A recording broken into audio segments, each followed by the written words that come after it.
No region of the country has remained safe from the harm of the fire that came from the west, with the occupiers to the land of Afghanistan. The occupiers came to Afghanistan under the slogan of defending human rights, but during the occupation,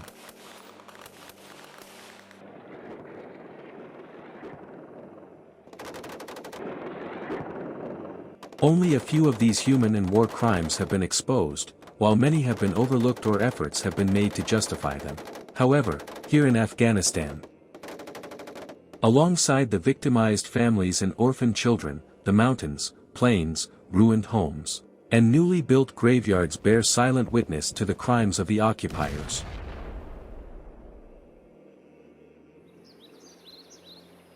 This beautifully crafted region by divine power is Patagal Valley in Kamdesh district, Nuristan province.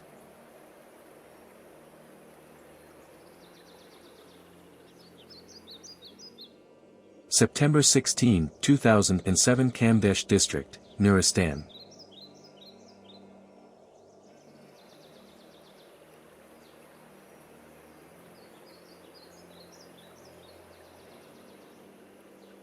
The series of raids by the occupiers reached these mountainous regions. By midday, drones were circling over Patagal Valley. But no one imagined that the innocent residents of these humble homes would become prey to the Western man-eaters. The day had started normally with the villagers engaged in their daily routines. But around 9 p.m., the occupiers' helicopters dropped ground troops on the highlands of the valley, completely surrounding the village, which was filled with civilians. An incident occurred in Patigal. As far as I know, the entire village was under siege. Many aircraft arrived, and so many soldiers came as if an entire nation were under blockade. Their only crime was that they recited the Kalima. The Afghans recite the Kalima, and this is their enmity with us. They speak of freedom and liberty for 40 years, yet that night they came when people were asleep, innocent and helpless people. There were no mujahideen here, no one had weapons. If anyone had weapons that night, even 5 mujahideen, not a single person would have survived. The people were harmless, and the children were sleeping unaware. The aircraft came. The entire village was surrounded. First, they looted the house of the village mosque's imam. The occupying ground troops began their ruthless operation at the house of the village imam.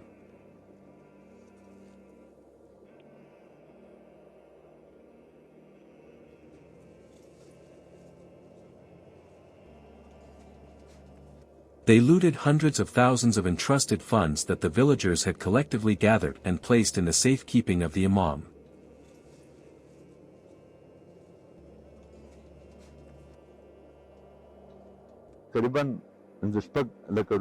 There were approximately 5 to 600,000 Afghanis kept as a trust with him. The village imam was also the most trusted person in the village. From the state of the doors of the house, it is evident whether their enmity was with the community or with the Mujahideen. Their excuse was the same. Then they went to Patigal, a village further up from here. Around 11 members of one household were martyred there. Shoaib, my brother-in-law, was among them. He had been bedridden for 3 years due to a leg illness that he couldn't move from one place to another, nor could he go to the mosque. All 11 of his children were martyred. The village imam, known by everyone as a trustworthy man, used to keep people's money safe with him. They all came to loot. They were thieves. Everyone knows that. The soldiers knew everything from the start, even about my house. An American commander, who later became a high-ranking commander, was also involved. Soldiers used to come every day saying, "This man is a businessman." Yet they looted our home first. When I confronted them, they lowered their heads and said, "We made a mistake. You have made such a mistake that you won't be able to cleanse it even till the day of judgment." This was not just one mistake. It was countless mistakes. Under the cover of darkness, the occupying troops who had descended from helicopters moved through the villagers' fields toward the heart of the village. As their brutal operation began, they dragged children, women, and the elders from their peaceful sleep. Chaos erupted in the village, and people desperately tried to flee their homes. Although the invaders from the west had called for the protection of civilians and the precision of their operations in their propaganda, their brutal actions made the people not only distrust them but also question their modern technology. And if they truly possess advanced technology, it means they were merely imposing their power on us, killing us, and expressing their enmity towards Muslims.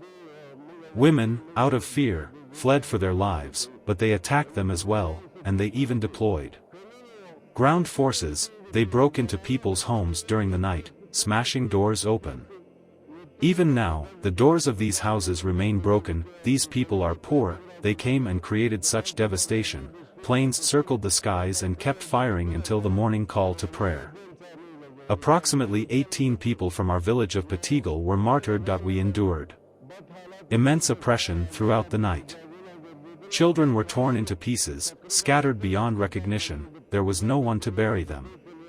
Even in the morning, the planes continued to circle. When the people finally arrived, they took the bodies for funeral prayers and burial. Children and women had been sitting under a tree, but the tree was struck by gunfire. And everyone underneath, children and adults, were torn to pieces. They were buried together in one grave because the bodies were unrecognizable. Especially the children, who were shattered into unrecognizable fragments.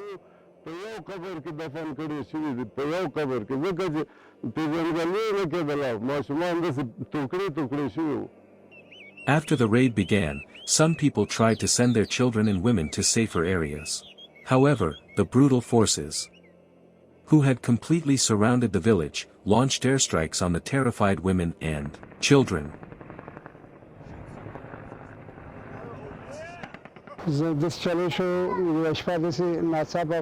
One night, sudden noises arose in the village. Shortly after, jet planes and helicopters arrived.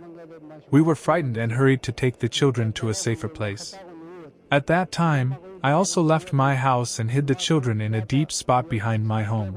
When I returned to the house, where I had my savings and belongings, the bombarding started. Right before my eyes, 3 to 4 people were injured, and 1 person was martyred. I was also injured. By morning, after the call to prayer, the planes decreased in number. One by one, people started to emerge, coming to help our wounded. They carried the injured back to their homes.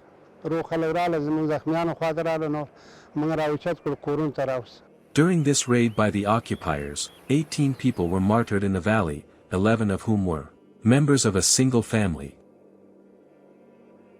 Shoaib is the surviving elder of this 11-member martyr family. With every word of his family's martyrdom story, tears fall from his eyes. In the midst of the forest, this is the place where Shoaib's family members were martyred in a group during the occupiers' raid. The surviving elder of the family considers the memory of that night to be the most bitter moment of his nearly 60 years of life.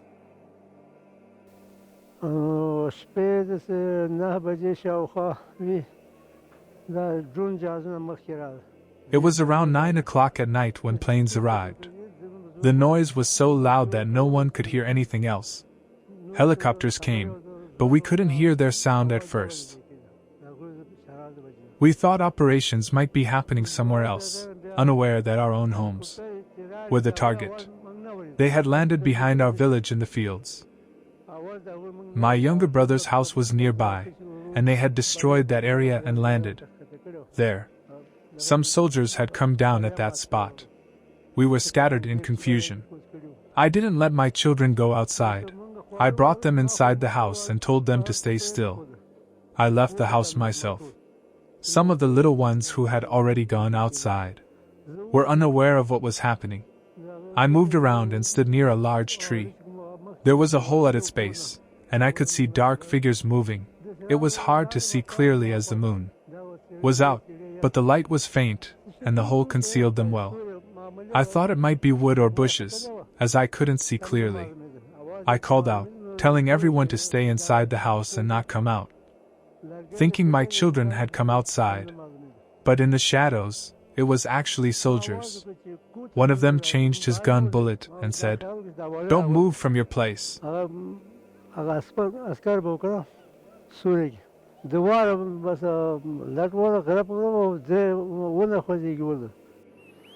In the morning, the funerals of the children and women were still held in the same forest. As the dark shadow of the raid still loomed over the village, and no one dared to move around the area.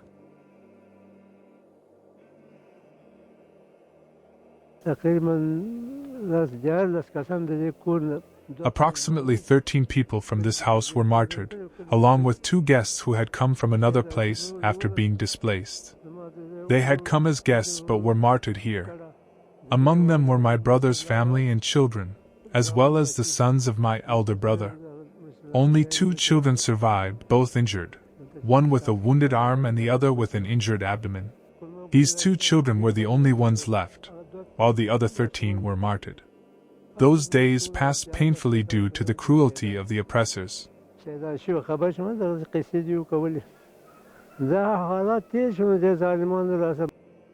village was so empty that the martyrs were either laid to rest in the main cemetery, or graves were dug for the funerals.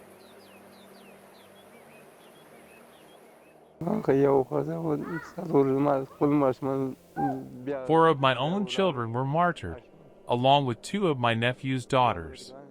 2 of our nieces were also martyred.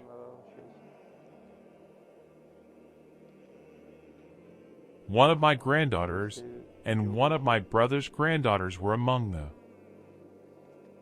martyrs as well. They were a bit far from us, and we only found out about them the next morning. When we reached there, they were torn into pieces in the fields.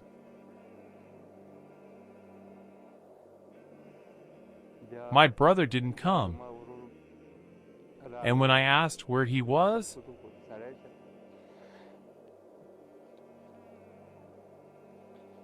they told me he was dead.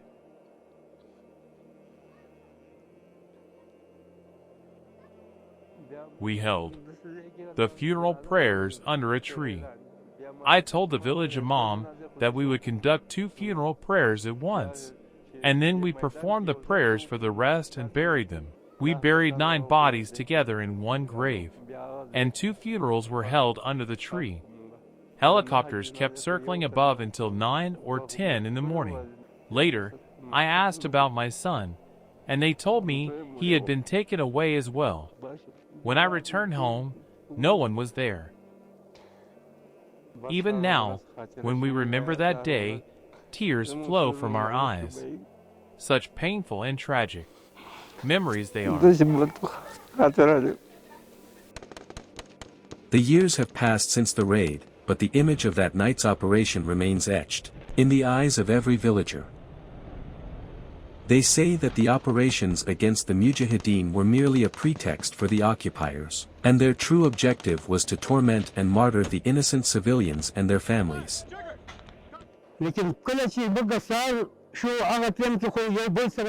When morning came, people were not in a state to check on each other or inquire about one another's well-being.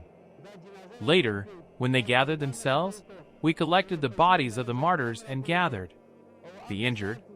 We took the wounded down to the hospitals. We began preparing for the burials here. Altogether, we counted 18 martyrs. 5 were from here, and 3 were from the upper village. In total, 9 people were injured. Everyone knows exactly how many martyrs and how many injured were in each household. There were no foreign fighters here. That was a lie, an excuse they fabricated. The real loss was inflicted upon our village.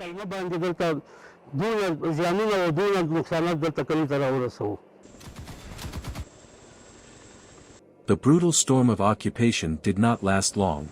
The Mujahideen, standing firm with their people, left their children and families behind and set traps for the enemy in the battlefield of truth. Although the occupiers were rich and well-equipped in terms of weapons and resources, the standing Mujahideen had virtually no resources in comparison.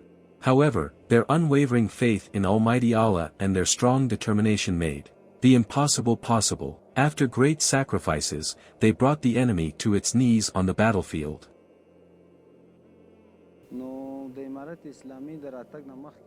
Before the arrival of the Islamic Emirate, during the occupation when foreign forces had entered Afghanistan, praise be to God, the Islamic Emirate, despite having very limited resources and equipment, defeated those disbelievers. If we reflect upon it, comparing the resources of the Islamic Emirate to theirs, the Emirate didn't even possess 10% of what they had. It was due to the sacrifices and devotion of the Islamic Emirate that the Lord of all worlds granted us victory.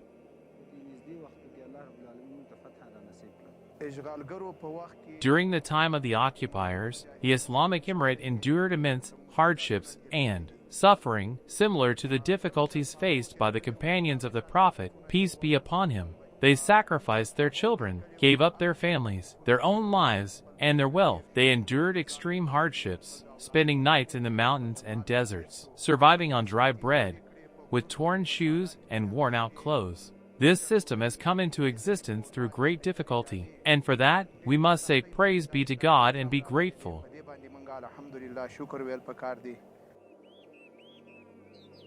After the brutal years of occupation, this is the new image of the village.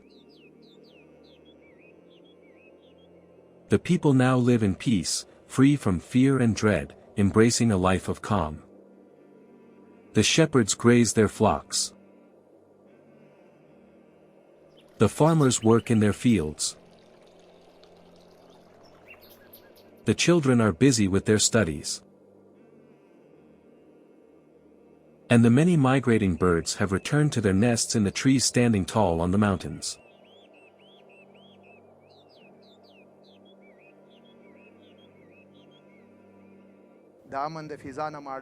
We are now enjoying an atmosphere of peace and security, and for that, we say praise be to God. This peace has come after immense hardships and countless challenges, with many enduring time in prisons, including Guantanamo, and others imprisoned within Afghanistan itself. By the will of God, that oppressive force has been removed from this country. Now, peace is returned, and our days and nights are spent in tranquility. For this, we are deeply grateful.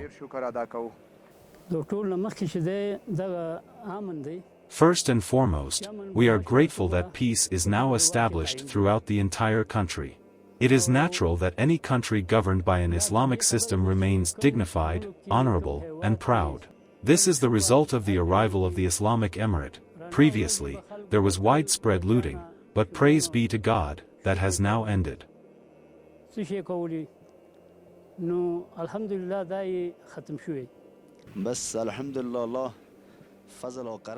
Praise be to God. It is by the grace and mercy of God that since the Islamic Emirate has come to power in Afghanistan, we have been living our lives in peace and comfort, with complete assurance and tranquility. Whatever travel or work we need to do, we now have no fear or worries. Before the Islamic Emirate, during the time of the Republic, we couldn't even leave our homes, and there were many difficulties and dangers on the roads as well.